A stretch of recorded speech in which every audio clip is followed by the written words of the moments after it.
Olá, bem-vindos a esta nossa análise aprofundada. Hoje a gente vai olhar para umas fontes que mostram um Dom Pedro I assim, talvez um pouco diferente, depois que ele saiu do Brasil, sabe? Vamos focar nessa luta dele na Europa e nos últimos dias também. Exato.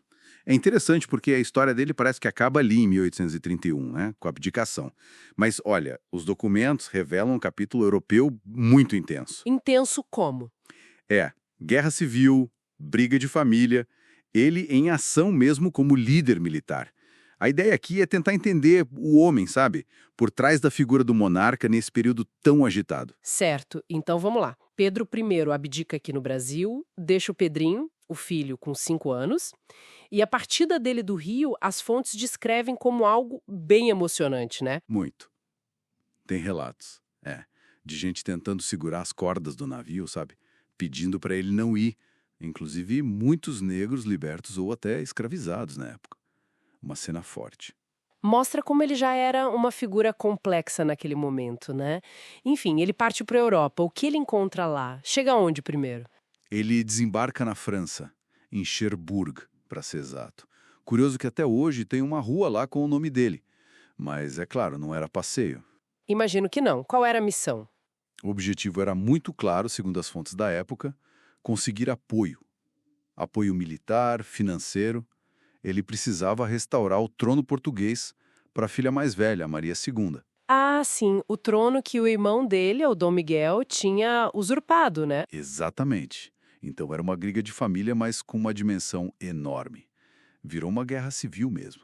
Miguel representava o absolutismo e Pedro virou meio que o símbolo da causa liberal em Portugal. E ele não ficou só na diplomacia, buscando apoio, certo? Ele foi para a luta. Foi total. Os relatos descrevem ele montando um exército, uma força bem heterogênea, digamos. Tinha veteranos de outras guerras, gente de vários lugares, até mercenários estrangeiros. Mercenários? Nossa! Sim, para invadir Portugal e lutar contra as tropas do Miguel, que eram bem maiores em número. E ele mesmo assume o comando, vai para a linha de frente. E essas batalhas, pelo que li, o cerco do Porto foi particularmente brutal, não foi? Brutal é pouco. O cerco do Porto foi, assim, um negócio terrível. As fontes detalham meses de combate e uma privação extrema lá dentro da cidade cercada. Fome, doença. Tudo isso.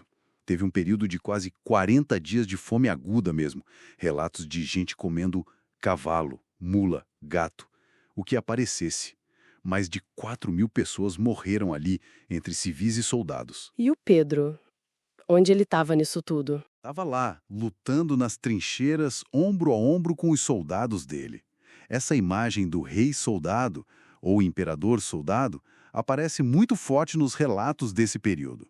Impressionante. Tem até aquela história que algumas fontes citam dele impedindo um soldado de atirar no irmão, no Dom Miguel em batalha. Sim, dizendo algo como vim para vencê-lo, não para matá-lo. Mostra a complexidade, né? Guerra entre irmãos, mas com um limite pessoal ali para ele. Faz sentido. E uma das coisas mais incríveis que as fontes revelam, o mesmo cara que liderava ataque de cavalaria, que inspecionava a defesa de cidade sitiada, era um compositor talentoso. Compôs o hino da independência do Brasil, que a gente conhece, mas compôs outras coisas também, música sacra, até uma ópera que, dizem, foi elogiada pelo Rossini na Europa. Peraí, Rossini? O compositor famoso? Ele mesmo. Essa dualidade, sabe? A capacidade para a guerra e a sensibilidade para a arte. Isso define muito a complexidade dele, uma figura cheia de facetas. E nesse meio tempo, focado nessa luta pela filha, parece que ele até recusou outras coroas, é isso? É o que algumas fontes sugerem. Coroa da Espanha, até da Grécia, teriam sido oferecidas. Mas ele estava totalmente focado na questão portuguesa. Virou quase uma missão pessoal, pela Maria II e pela causa liberal. E depois de tanta luta, de tanta dificuldade, a vitória veio para o lado liberal. Mas teve um custo alto para ele, né? Um custo altíssimo. O apoio financeiro de gente como o banqueiro Mendizábal e a chegada de comandantes navais mais experientes, tipo Charles Napier, ajudaram a virar o jogo. A Maria II finalmente foi aclamada rainha em Lisboa. Só que a campanha toda detonou a saúde do Pedro, que já não andava muito boa. E aí chegamos no momento... Nossa, muito marcante. Quase cinematográfico. O do teatro, né? Ah, sim. O episódio no Teatro São Carlos, em Lisboa, foi público, chocante, tá bem documentado. O que aconteceu exatamente? Ele estava lá e parte do público começou a protestar. Estavam irritados com a anistia que ele deu para os soldados que lutaram do lado do Miguel. No meio daquela tensão toda, ele tem uma crise de tosse. Mas não uma tosse qualquer. Ele tosse sangue, no lenço. Ali na frente de todo mundo. Foi como um anúncio público de que a doença dele, provavelmente tuberculose, estava muito avançada. Nossa, que cena. Que impacto isso deve ter causado. O fim estava próximo, então. Sim, ele sabia. Se recolheu para o Palácio de Queluz, ali perto de Lisboa. E o simbolismo é forte, porque foi o mesmo palácio onde ele nasceu. Caramba, as fontes detalham bem esses últimos dias. São comoventes. Ele se despedindo da segunda esposa, Amélia, das filhas pequenas, cuidando dos últimos assuntos do governo e tomou uma decisão muito simbólica. Qual? Pediu que o coração dele, depois de morrer, fosse embalsamado e enviado para a cidade do Porto, como um reconhecimento, sabe, pela resistência da cidade durante o cerco. Que gesto forte. E ele ainda olhou para o Brasil uma última vez, não foi? Escreveu uma carta? Isso. Um último ato muito significativo. Ele ditou uma carta bem emocionada para os brasileiros. E o que dizia essa carta? Basicamente, era um pedido de perdão por erros que ele pudesse ter cometido aqui no Brasil durante o reinado. E expressava uma saudade imensa do país. Uma despedida mesmo. E logo depois ele faleceu. Poucos dias depois, em 24 de setembro de 1834. Tinha só 36 anos. E morreu no mesmo quarto, dizem que na mesma cama, onde tinha nascido em Queluz.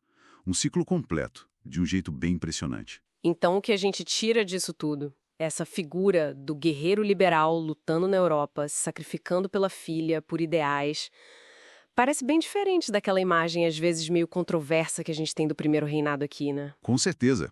Essa fase europeia adiciona muitas camadas ao Dom Pedro I. Mostra um homem de ação, passional, capaz de muita bravura, de sacrifício, mas também impulsivo, né?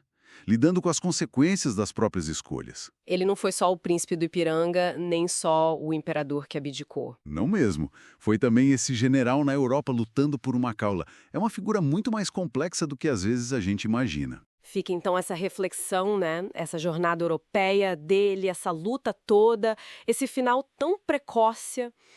Será que isso muda a forma como a gente enxerga o Dom Pedro I? Qual lado desse personagem histórico tão rico acaba falando mais alto pra gente hoje? Pois é, o que mais a gente descobre quando olha um pouco além do óbvio, quando busca fontes diferentes? Uma ótima pergunta para a gente continuar pensando. E com ela, a gente encerra essa nossa análise sobre os anos intensos de Dom Pedro I na Europa, com base no que a gente estudou. Até a próxima!